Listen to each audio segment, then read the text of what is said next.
From the day we are born, we are rewarded for one thing, and it's obedience.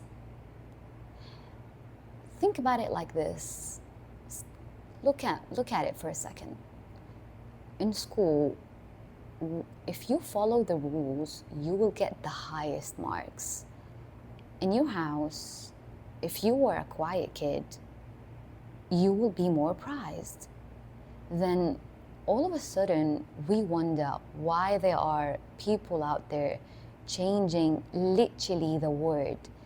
And these people don't look like the people that they are surrounded by. They behave differently. Maybe because success does not reward obedience.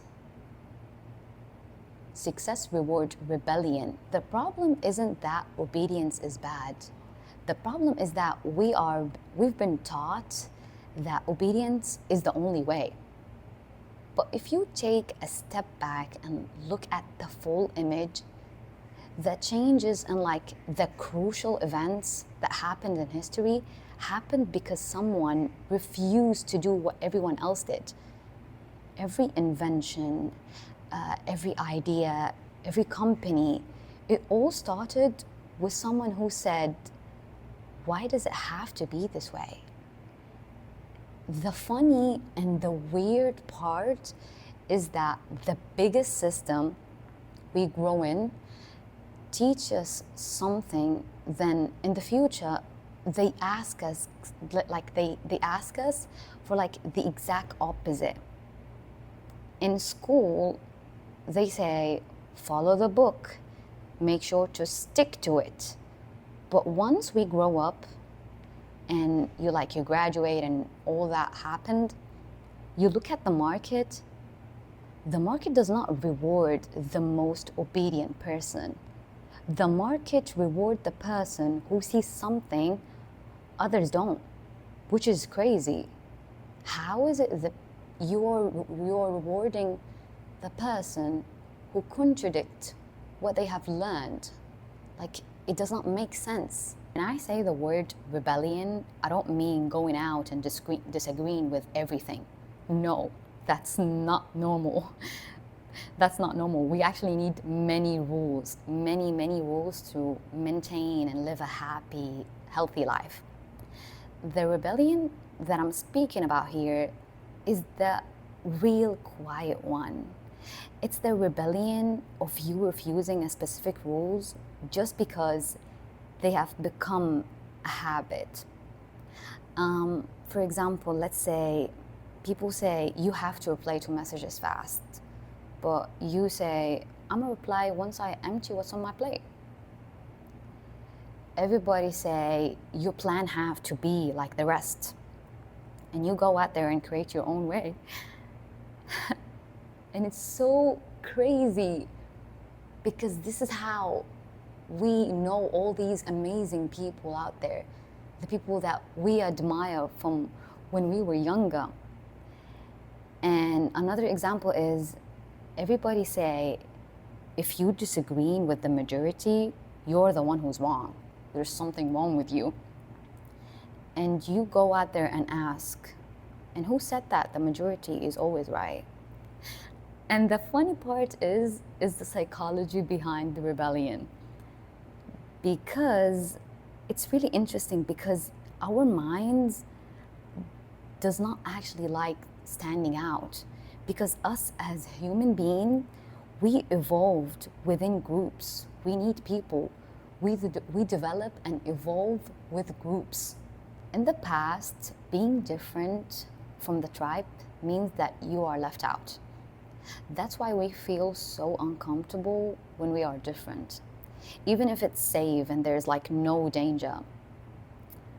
But if you think about it, sometimes all we fear is the opinion of someone who wouldn't even remember us in few days. And there's a hidden cost of obedience. We don't speak about that much.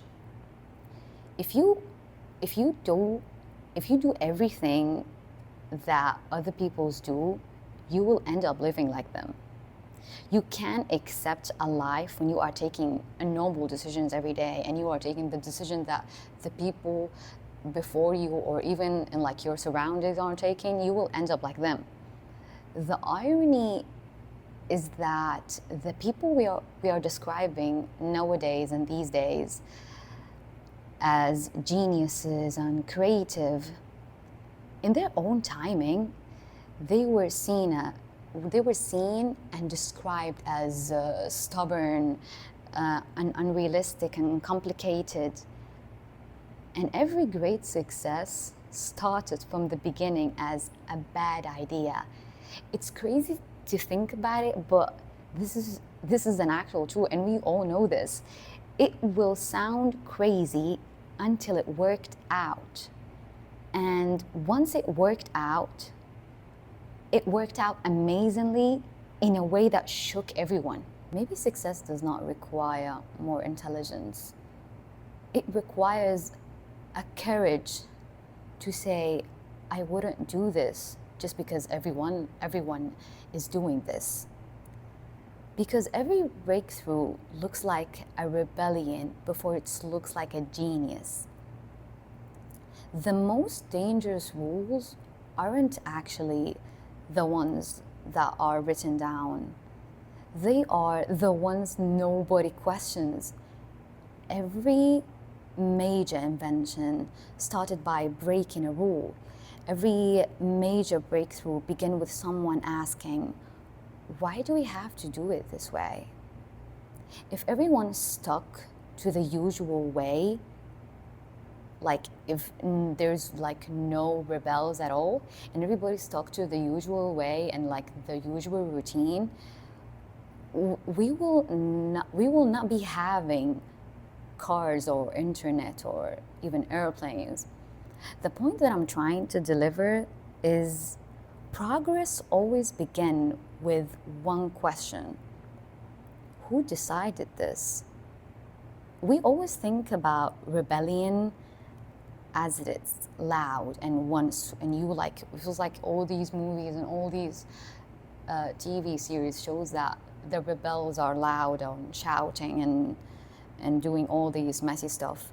No, the real rebellion is quiet. Is actually really quiet. What I mean by quiet, real rebellion is, for example, someone says, you hear all these people saying, I have to get married at this age, but you don't think that this is the right timing for you when you reach that age, so you say no. Everyone says, for example, as well, I have to get a certain job, but you want to make your own way, so you say no. That's also a rebellion. And there is a point people don't notice that much. It's that most rules are just habits. For example, let's say first university, then job. Saying you have to be busy all the time, but who actually said that? Often the answer is no. And I believe that every improvement in someone's life started by them disappointing someone. And this is how you know you are actually succeeding. This is how you know you are actually making a progress, by disappointing someone. For example, refusing a certain orders, leaving some relationships, starting a business, or even simply just saying no. Someone will probably hate it. Someone will definitely probably hate it. If you try to please everyone, you wouldn't change anything. You will not simply progress in this life, because comfort, you feel safe, but comfort does not create excellence. You will basically live like them. You will live like the rest of them. You just like copy them and you like have the same life as them. There's not going to be any different because you didn't behave any different from them. So how do you want the change to happen? It feels like people have like this weird image of rebellion being against everything again. It feels like media and like the TV series and all like these movies make rebellion looks really harming and really weird somehow, and make you question how these people think. But the rebellion that I'm speaking about isn't like this. Rebellion is actually selective, really selective. You're not going to go out there and rebel on everything. That's not the point. Only rebel against the things that do not serve you. For example, rebel against like competition or like comparison. Rebel against trying to please everyone. Rebel against the fear of failure. And at the ending, I just want to say, you will be called crazy. And this is how you know you are actually making a progress and you are the one who's doing the different and actually standing out and will actually get the future, the different, brighter future than the people that you are surrounded by. And all of a sudden, they will call you crazy until it all worked out.